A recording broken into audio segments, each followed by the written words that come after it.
I feel the need for speed. Ow!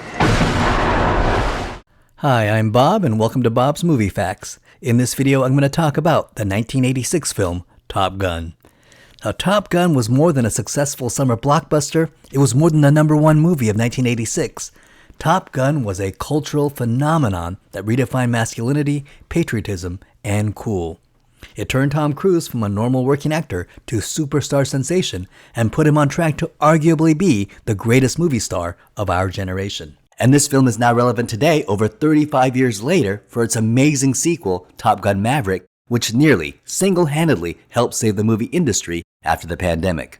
In 1984, California Magazine released an article about an elite Navy pilot school called Top Gun, and producer Jerry Bruckheimer went crazy over the concept. He felt that he could make a film about this Top Gun school at Miramar into an exciting action film. Jerry Bruckheimer wanted to make a movie about Star Wars on Earth, and this was 1984, and a top movie in 1983 was Star Wars Return of the Jedi. And Top Gun was pitched as Star Wars on Earth, and we can see some similarities between Top Gun and Star Wars. Both were solidly based on Joseph Campbell's The Hero's Adventure, where a naturally gifted pilot dreams of more adventure. He is held back by the legacy of an ominous failure by his father. His father was also a gifted pilot, and he meets a mentor, Viper in Top Gun, Ben Kenobi in Star Wars, who served with his father in a past war, the Vietnam War in Top Gun, and the Clone Wars in Star Wars. The threshold is crossed in a bar. You got that loving feeling in Top Gun? You've lost that loving feeling. Mos Eisley's Cantina in Star Wars. Mos Eisley Spaceport. And there's a conflict with an ally, Iceman or Han Solo, and he loses someone very close to him, Goose and Ben Kenobi. And the movie ends with a spectacular dogfight where the protagonist doubts himself, and in Top Gun, Maverick grabs Goose's dog tags and says, "Talk to me, Goose," where in Star Wars, Ben Kenobi literally talks to him. During the final dogfight, the protagonist and his antagonistic ally make amends and, working together, defeat the bad guys. And you can see the similarities between this and Star Wars. And that is why I flipped out when I saw the sequel, Top Gun Maverick, where the final mission is an homage to the trench run in Star Wars. The fact that both films reference Star Wars as an homage is in itself a clever homage within an homage, and that is totally awesome. Jerry Bruckheimer and Don Simpson, who in 1984 had only had 2 hits, Beverly Hills Cop and Flashdance, and they pitched the movie to Jeffrey Katzenberg at Paramount. Jerry Bruckheimer and Don Simpson had discovered a simple formula with Beverly Hills Cop and Flashdance for making hit movies that really involved just 3 main elements. Number 1, a young, attractive star with sex appeal. Number 2, lots of popular music that evoked an MTV music video. And 3, a very cool visual style. And they incorporated this into their next project, Top Gun. They hired screenwriter Jack Epps Jr., and Jack Epps had written for the old Hawaii Five-0 TV show and for Kojak, as well as a few movies, but this will be his big screenwriting break. Bruckheimer and Simpson actually went to the Pentagon to meet with the high brass to get permission to use real military jet planes in the movie. And the Secretary of the Navy, John Lehman, liked the idea as a soft commercial and recruitment tool for the Navy, and he was intrigued. Now, a real-life person who helped this movie was the real-life pilot Rear Admiral Pete Viper Pettigrew, who was a retired war hero and naval legend. And Admiral Pettigrew is a real-life Vietnam War veteran and war hero, and was an actual past instructor at Top Gun. He was hired as a technical advisor to the film and helped advise on the writing of the script to make sure the military aspects of the film were authentic and accurate to the film. And he also had the added benefit of just being associated with the production crew. He was a well-known figure with the military, which helped open doors at Miramar and with the US Navy overall. So having him on board was essential. How do you think they got the right to film at the actual Top Gun school and on the real USS Enterprise? And he even got to cameo in the film. When we see Charlie Blackwood on a date with an older man, that guy is Admiral Pete Viper Pettigrew. And also in the original script, Tom Cruise's character, Pete Maverick Mitchell, was actually originally named Evan Maverick Mitchell, but was later changed to Pete Mitchell in order to honor Admiral Pete Viper Pettigrew. Now at this time, they had no idea what the story was going to be, so Admiral Pettigrew and Jack Epps went to Top Gun and interviewed Top Gun pilots. And they even gave Jack Epps a courtesy flight sitting in the back of a jet plane, and he had an epiphany. The flight was both exhilarating, but also experienced a G's that was physically very exhausting and demanding, and he began to see F-14 pilots as professional athletes enduring rigorous physical exertion. He decided to frame the movie as a classic sports rival film with all the cliches of a sports rival film, including the top prize, the trophy for who's best in the program, locker room scenes, and even an actual sports scene with them playing volleyball. Jack Epps wrote the film, and Don Simpson loved the script. The project was approved, and Paramount gave them a budget of $14 million. Now, the producers only wanted Tom Cruise for the role after seeing him in the classic sports rivalry film All the Right Moves, and really wrote the movie and character with him in mind. However, Tom Cruise declined the role because Tom Cruise was exhausted after filming a series of back-to-back films, Risky Business, All the Right Moves, and Legend, and he wanted a break. But Don Simpson didn't give up. He heard rumors that Tom Cruise was an adrenaline junkie and arranged for him to have a similar courtesy ride in the back of an FA-18E Super Hornet jet. And sure enough, that did the trick. And Tom Cruise signed on for the movie. But Cruise's agent demanded $1 million for the role, which studios thought was just way too much. The Hollywood lore goes that the studios asked the casting director to find an alternative, and the casting director thought Tom Cruise was too perfect for the role and could not think of someone better. Well, the studios apparently flirted with the idea of casting Matthew Modine and even considered John Travolta, but Tom Cruise was just too perfect. So the studios reluctantly paid Tom Cruise his cool $1 million. Tom Cruise, real name Thomas Cruise Mapother IV, was born in Syracuse, New York, and had 3 sisters. His father, Thomas Cruise Mapother III, was an electrical engineer and was highly abusive and beat all his children regularly. Therefore, Tom Cruise grew up abused and in poverty. His father led a chaotic life and traveled around a lot, and in the 70s took a job in Ottawa, Canada, so Tom spent much of his childhood in Canada. And in 1974, when Tom Cruise was in the 6th grade, his mother left their abusive father and took her children back to the U.S. Incidentally, Tom Cruise's father died of cancer in 1984. Cruise's mother remarried in 1978, and Tom got a scholarship to attend St. Francis Seminary in Cincinnati, Ohio, and had dreams of becoming a Franciscan priest, but was kicked out of seminary when he was caught drinking alcohol. He then went to high school where he made the varsity football team as a linebacker, but was cut from the team for drinking alcohol. He then tried acting and starred in his high school's production of Guys and Dolls, and he caught the acting bug. And after graduating high school, with the blessing and support of his mother and stepfather, he moved to New York to pursue acting and supported himself by working as a busboy.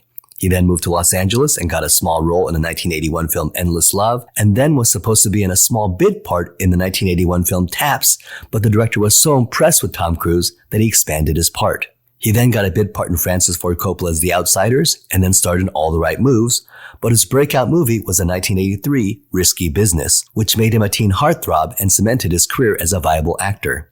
He then starred in the Ridley Scott film Legend, and then was cast in this film, which made him a superstar. Director Tony Scott, brother of Ridley Scott, was hired for director. Now, Tony Scott was not a well-known movie director. However, he was a well-known TV commercial director and had made a very successful Saab commercial where the Saab raced a jet fighter. Tony Scott wanted this hyper-cool tone for the film where the pilots were envisioned as cool rock stars. For the role of Charlie Blackwell, the sexy older love interest, Ali Sheedy and Meg Ryan were considered. But Kelly McGillis, who had impressed critics in the Harrison Ford film Witness, was cast in the role. And Tony Scott loved the chemistry between Tom Cruise and Kelly McGillis, where he felt that McGillis's mature intensity matched Cruise's cockiness and arrogance. However, the studios did not care for Kelly McGillis, and they tried to fire her many times throughout the course of the filming. And Tony Scott just kept adding more and more scenes in order to bump up the on-screen chemistry between the two. And another cool thing about the film is the person who is the real Charlie Blackwood. In the original script, Charlie was an active duty commanding officer. However, when the Navy inspected the script, remember, everything had to be approved through the Navy, and the Navy wanted full control of how their school was portrayed to the public. And they said no way, because that's fraternization, and that would be forbidden in the military. And it is true, fraternization is very illegal and very looked down upon in the military. Now, it does happen, but when it does, it's usually a big deal, often resulting in UCMJ. So they had to change the character to a civilian contractor. And at that time, there was a very famous, very prominent civilian contractor working at Top Gun named Christine Fox. So they based the character and look of Charlie on Christine Fox. And Christine Fox is a very interesting person herself. She was a prominent intel analyst for Miramar at the time, and this is cool, even now in interviews, she embraces the fact that the character was based on her and is really honored that they based Charlie on her. Well, from there, she went over to Johns Hopkins University and became Assistant Director for Policy and Analyst and served in that role until 2014. And from 2009 to 2013, she was the President of the Center for Naval Analysis. And from 2013 to 2014, she was appointed by President Barack Obama as the Acting Deputy Secretary of Defense. She's been the highest-ranking woman in the history of the Pentagon, and she's a heavy hitter in real life. We get the opening crawl, which was in both films, but we get a small error. In the movie, Top Gun is 2 words, but in real life, the school, which is really known as Top Gun, is 1 word. And if you notice in the movie, many staff of Top Gun are wearing Top Gun hats, and sure enough, it's 1 word. Now, incidentally, the school is officially called the United States Navy Strike Fighter Tactics Instructor Program, and the school was located at the Naval Air Station Miramar in San Diego, although in 1996, the school was moved to the Naval Air Station Fallon in Nevada. And from the beginning, we get an awesome 80s hit, Highway to the Danger Zone. And I love this song. And when you hear it, it just says Top Gun, and it just says the 1980s. The song Danger Zone came about when Jerry Bruckheimer and Don Simpson was unsatisfied with the music they had, so they went to songwriter Tom Whitlock, who wrote both Danger Zone and Take My Breath Away. Joe Pizzullo originally recorded Danger Zone, and the song was approved by the producers of Top Gun. Once approved, Columbia Records recommended one of their signed musicians perform the song Danger Zone, and the original artist hired was Toto, best known for Africa and Rosanna. However, there were legal disputes between Toto's lawyers and the producers of Top Gun, so Toto pulled out, and the next band considered was Jefferson Starship. Yes, Jefferson Starship, who performed on the Star Wars Holiday Special, but they also withdrew from the project. Corey Hart, who had the hit I Wear My Sunglasses at Night, was offered the project but declined, wanting to write and perform his own songs, and then REO Speedwagon was offered the job but also declined. The project finally went to Kenny Loggins, who already had a huge hit with the 1984 song Footloose, who made the decision to perform Danger Zone as a snap judgment. But oh, what a great judgment it was. So we meet Lieutenant Pete Maverick Mitchell, played by Tom Cruise, and his radar intercept officer, his Rio, is Lieutenant Nick Goose Bradshaw, flying the F-14A Tomcat with another pilot, Cougar, and they're serving on the USS Enterprise. And I never noticed this before, but one of the other pilots, Merlin, is played by a young Tim Robbins. To prepare for the film and to get the actors in the right frame of mind, all actors participated in a 4-week survival course at Miramar. Now remember, they were allowed to film on an actual U.S. Navy carrier that was actually engaged in a real military operation. The film crew were just allowed to passively stay on a ship and film as long as they didn't get in the way. However, there was one time when Tony Scott was filming the perfect scene with the sub at a perfect angle when suddenly the captain of the ship turned the boat around, hence ruining the scene. Tony Scott begged the captain to turn back, but the captain refused, saying that it was a military operation and turning the ship around would waste $25,000 of fuel. And the Hollywood lore goes that Tony Scott took out his checkbook and wrote a check for $25,000, and the captain turned the ship around, and Tony Scott actually got the shot with the perfect angle of the sun, and apparently used it in the film. And Tony Scott has joked in interviews that the check actually bounced. So Tony Scott originally wanted the actors to be visible, actually flying in the F-14s. However, most of the footage was unusable, and therefore they were forced to use the old Hollywood classic technique of filming the actors in the cockpit and rear projecting the air sequences onto a screen behind the actors. And when our heroes encounter 2 hostile MiG-28s, Maverick turns upside down and flips on the bird. But Cougar is shaken and has a panic attack and is in danger of crashing. And here we get Maverick's save the cat moment when he risks his career, disobeys orders to save his friend Cougar. And now we know what kind of guy Maverick is. He may be brash and cocky, but he's a good, loyal guy underneath. And then we learn that he recently got in trouble making love to the Admiral's daughter, some girl named Penny Benjamin. And this is cool because Penny Benjamin returned in the sequel, Top Gun Maverick, and she was played by Jennifer Connelly and was Maverick's main love interest in that movie, and she was fantastic. And we get the first of our iconic 80s character actors, James Tolkan, as the ship's commander of the USS Enterprise, best known as Principal Strickland in the Back to the Future series, but was already an iconic actor by this time. And he sends Maverick and Goose to study flying at Top Gun.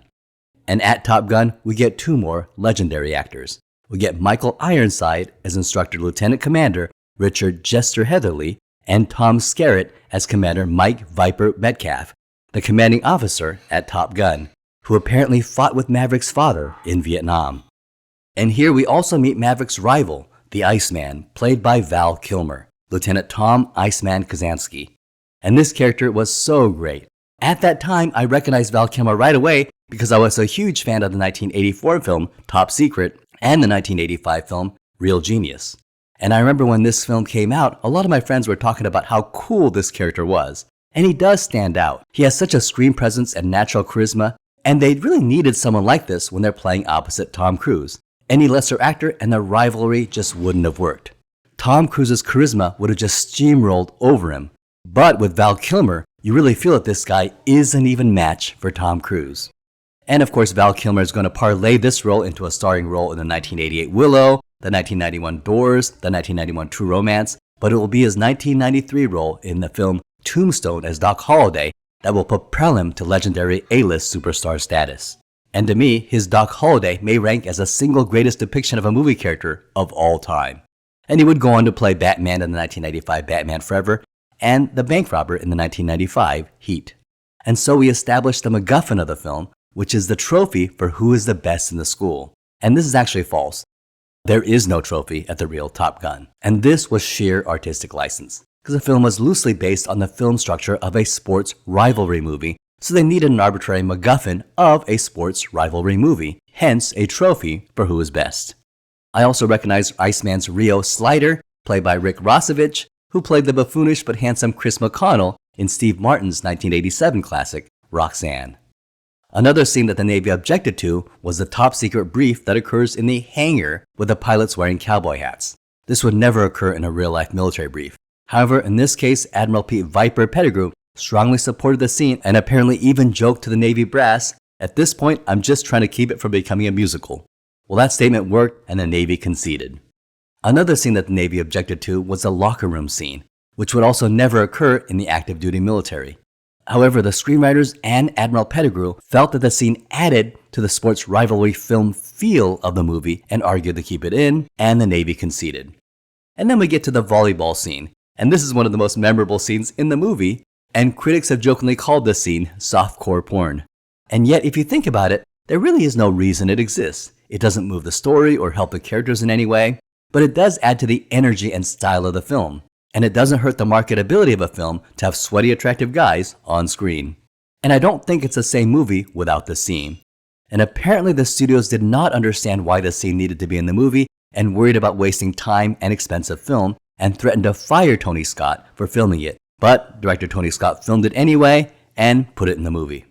Now apparently, according to lore, director Tony Scott was actually fired by the studios multiple times during the shoot, but would simply just show up the next day and continue filming. And that's persistence, and it did really pay off. We also get the main character arc for Maverick. At the beginning, he's willing to leave his wingman so that he can fight and win a dogfight, and he's willing to sacrifice his teammate for personal glory. But by the end of the movie, he will learn the lesson of this and will never leave his wingman. And at Top Gun, Maverick actually beats the instructor Jester, and when he does a flyby of the tower. And apparently this is forbidden in the real Navy. No Navy pilot has ever dared do such a thing in the history of the Navy. It would mean the end of his career or worse. And so no Navy pilot has ever done a flyby. However, Navy pilot Scott Altman was hired to fly the F-14 for many of the actual aerial scenes used in the movie, and one of the aerial stunts was the actual flyby of the tower. So Scott Altman is one of the only pilots in the history of the US Navy to actually get to do a real flyby. And he cited that moment as a real dream come true. Scott Altman would also go on to have an amazing career. In 1994, he joined NASA as an astronaut and served in 4 space shuttle missions into space. 4 more dreams that came true for Scott Altman, and that is really cool. And then we come to the death of Goose. And this is such a heartbreaking moment, and it was quite a shock while watching the movie, because up until this point, it was such a fun, lighthearted movie, and it was so sad because Goose was such a lovable character. But it does add such gravitas to the overall film. In the original script, it was going to be a mid-air collision between two jets. However, the US Navy denied the scene, and they insisted that it must be a single airplane accident. And so the scene was changed to a flat spin in a jet wash and being hit by his canopy during the ejection. And I remember when I saw this movie with my friends, we were talking about how unrealistic this scene was about a pilot hitting the canopy during the ejection. Well, apparently it is very realistic and was actually based on a real-life accident that really occurred and was shared to the screenwriters by Admiral Pettigrew. So it's real and it's very possible. And in the movie, the scene is devastating. Maverick loses his confidence and becomes haunted with the thought that Goose's death was his fault. And while an investigation clears him of any wrongdoing, Maverick has lost his mojo to fly and quits the program and quits flying forever. And even Charlie can't convince him to fly again. It's over, Maverick says to her. And as heartbreaking as this is, I like this idea for the movie. The idea that he loved his friend Goose so much and that his death would be so devastating that he believes that he'll never fly again. And it adds such dimension and heart to his character of Maverick. And we learn that Maverick is also haunted by the past failure of his father. And Viper meets with Maverick and lets him in on a secret. He knew Maverick's father in Vietnam and knows a very classified bit of information. His father did not make a mistake, but was in fact a hero. Maverick's father was the best pilot Viper ever served with and saved him and 3 other pilots. However, the US government had to cover up the incident and had to lie and make up the fact that his father had made a mistake. Well, this energizes Maverick, and this really helps Maverick. This fact allows Maverick to have a reconciliation with his deceased father, and it adds a jolt of peace and confidence that gives Maverick back his ability to fly again. And he returns to Top Gun and graduates, although it is Iceman who has earned the trophy. And at the graduation of the current Top Gun class, the graduates get surprise orders where they're diverted to the USS Enterprise. Coincidentally, Maverick's actual unit where they'll encounter an actual mission. And the mission is that they will give air support to a rescue operation. And this leads to an amazing final aerial dogfight. 3 F-14s, Iceman, Hollywood, and with Maverick on his way, they encounter 5 MiGs and they immediately shoot down Hollywood, and so now it's 5 against 1. Suddenly another MiG appears, and now that's 6 against 1, but Maverick is on his way. And here we get an interesting error where the guys refer to the MiGs as bogeys. And this has led to our society referring to enemies as bogeys. But in real-life Navy terms, bogeys are unidentified aircrafts. Once they're identified as hostile planes, they're actually renamed bandits in the US military. And I mention this because in Top Gun Maverick, they actually fixed this error, and the enemy fighters are correctly called bandits, accurate to military lingo. And I think that is so cool. The US Navy launches 2 more fighters, but they won't arrive on the scene of the dogfight for another 10 minutes, and it'll remain 6 against 2. But Maverick gets caught in a MiG's jet stream with conditions similar to those that killed Goose. And Maverick has a moment where he loses confidence, leaving Iceman alone with 6 MiGs. But he calls upon Goose to speak to him, and Maverick gains confidence and re-engages to help Iceman. And now it's back to 6 against 2 again. And Maverick destroys the MiG that was chasing Iceman. Now it's 5 against 2, but Iceman has another MiG on his tail. And here we get Maverick's character arc. And MiG closes in on Maverick and Merlin suggests they leave, but Maverick insists, "I'm not leaving my wingman." He has learned his lesson. Iceman is able to destroy MiG, and now the odds are closer, 4 against 2, but Iceman is hit and shuts down his right engine. And Maverick hits another MiG, and now the odds are even closer, 3 against 2. But one of the MiGs is on Maverick's tail, and Maverick hits the brakes, causing the MiG to fly by him, and now Maverick is tailing the MiG and blows him up. Maverick has destroyed 3 enemy MiGs all by himself, and now it's 2 against 2. And this is too much heat for the remaining 2 MiGs, who decide to retreat from the dogfight. Iceman and Maverick return victorious after encountering 6 MiGs and destroying 4 of them. Iceman and Maverick reconcile and become friends, and we'll find out that this will be the beginning of a beautiful friendship, one that'll last over 35 years and continue into the sequel, Top Gun Maverick. Well, it was during the filming of these flying scenes that the movie experienced their tragedy. Art Scholl was filming background footage when he was involved in a freak mechanical failure and died in a crash, and the film was dedicated in his honor. When the first cut of the movie was completed and screened, the movie had serious problems. The jet fighting scenes, the air combat scenes were incomprehensible and unwatchable, and therefore Bruckheimer and Don Simpson and the crew had to go back and completely re-edit all the flying scenes over again, pretty much frame by frame. Now remember, this is before CGI, The only CGI film up to this time was the 1984 The Last Starfighter, and this was 6 years before the T-1000 and Terminator Judgment Day, and this was 8 years before Jurassic Park. So there was no way they could use CGI to help fix the scenes. What they had to do was search every bit of film they had and try to piece together the scenes into a new, coherent narrative. But it did work, and the second cut of the film was much more comprehensible and understandable, and the studios liked it much better. And even watching it today, it's amazing how coherent the aerial dogfight scenes were, and that's a credit to Jerry Bruckheimer and Dom Simpson on their second re-edit. The final cut of this film was completed on January 1986, and a public screening of the film was held. But then on January 28, 1986, the world heard terrible news of the Space Shuttle Challenger disaster, and the studios are worried that screenings would be a disaster, but audience did love the film. However, they had one complaint. The test audiences thought that the romance between Tom Cruise and Kelly McGillis was weak, so they went back and filmed a few more scenes and inserted them into the movie. The first was the elevator scene where Kelly McGillis was wearing a hat, and the other was a lovemaking scene where you could only see their silhouettes, and now creating a distinctly 80s feeling love scene. The film was released in May 1986, and it was a huge success. And while the critics thought it was a lightweight film and felt it was jingoistic, corny, and simple, the audiences didn't care. Made on a budget of $15 million, it was the #1 film on its release and went on to make an astounding $176 million in the US and another $353 million worldwide. That's over $1 billion in today's money. And it was the #1 film in the entire year of 1986. And then when the movie went to videotape, it was also a huge hit. Top Gun was one of the first movies that were marketed at a lower price for home purchase. It resulted in what was at that time record VHS sales. This launched the superstar careers of not only Tom Cruise, but also future superstars Val Kilmer, Meg Ryan, and you can also include Tim Robbins in there, even though he's only in it for about 3 seconds. Also, Jerry Bruckheimer and Don Simpson would go on to a very successful film producing career as well-known producers of fun action blockbusters like Beverly Hills Cop Part 2, Days of Thunder, Bad Boys, Crimson Tide, and The Rock. After Dom Simpson passed away in 1996, Jerry Bruckheimer would go on to make Armageddon and the Pirates of the Caribbean franchise, as well as the National Treasure franchise, and he is currently one of the most famous producers of all time.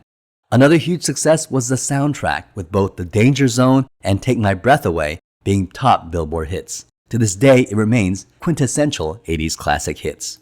Top Gun was even nominated for 4 Academy Awards and even won an Academy Award for Best Original Song in Take My Breath Away. Yes, Top Gun is an Academy Award winner, and it would go on to become a cultural icon in terms of cultural importance. It spawned clones, the 1990 Firebirds with Nicolas Cage, the 1991 Flight of the Intruder, and the 1988 Iron Eagle 2.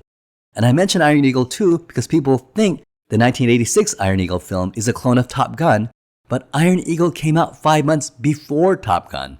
And another case of Hollywood producing 2 similar movies at the same time. But Iron Eagle was a huge flop, and the only reason why a sequel was made was because of the success of Top Gun.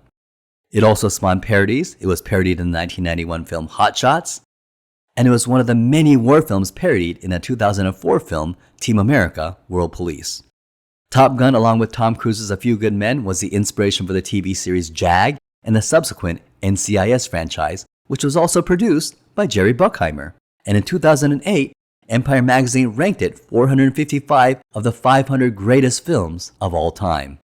And the quote, "I feel the need for speed," was ranked 94 in the AFI's top 100 movie quotes. Interestingly, this movie was also responsible for the resurgence of the Righteous Brothers song, "You've Lost That Loving Feeling," with the 1990 film Ghost featuring the other Righteous Brothers hit, Unchained Melody. So the Righteous Brothers became 80s and 90s hits. Now another winner of this film, remember the US Navy agreed to be involved in hopes that this would act as a sort of commercial and recruiting tool for the Navy? It absolutely worked, because after the film's release, the number of young men who signed up to be a pilot in the US Navy increased by over 500%. Well, that ends this podcast on Top Gun. Tune in next time for our podcast on the amazing sequel, Top Gun Maverick. Well, that ends this video. Don't forget to like and subscribe. Thank you for watching.